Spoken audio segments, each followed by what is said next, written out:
سلام و درود خدمت شما دوستان و همراهان عزیز. برای ثبت نام در سایت وانیکسبت از طریق نسخه ایرانی ویدیوی امروز را با دقت تماشا کنید.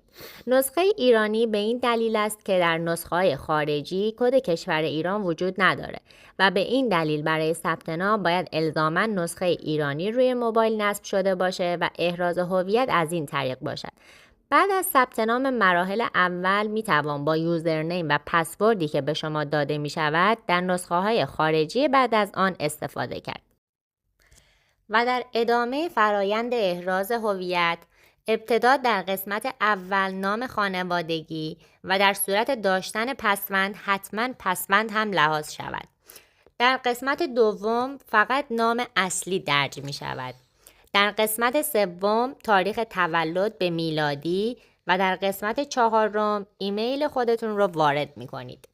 در قسمت پنجم رمز عبور که این رمز شامل اعداد و حروف لاتین بزرگ و کوچک می باشد.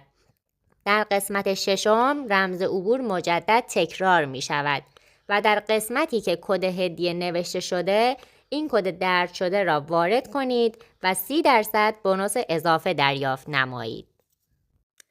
و در انتهای صفحه سه تیک آخر را فعال کرده و روی گزینه ثبت نام کلیک نمایید. در مرحله بعدی در قسمت انتهای صفحه روی قسمت کد را ارسال کنید کلیک کرده و یک کد به ایمیل شخص شما ارسال می شود. در این مرحله کد ارسالی را از ایمیل خود دریافت کرده و در برنامه وارد کنید.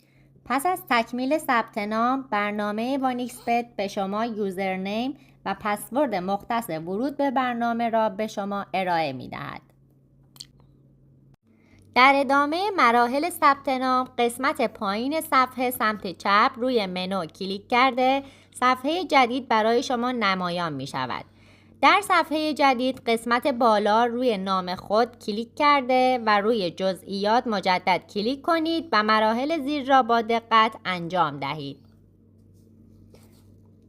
در ابتدا قسمت اول محل تولد را وارد کنید. در بخش اقامتگاه منطقه و شهر و آدرس محل سکونت خود را وارد کنید.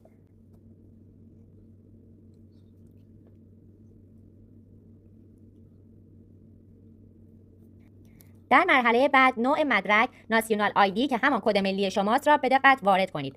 در قسمت بعدی که شماره مدرک نوشته شده کد ملی خود را ثبت کنید و در آخر روی گزینه ذخیره کلیک کرده و مراحل احراز هویت شما به طور نهایی تکمیل می شود.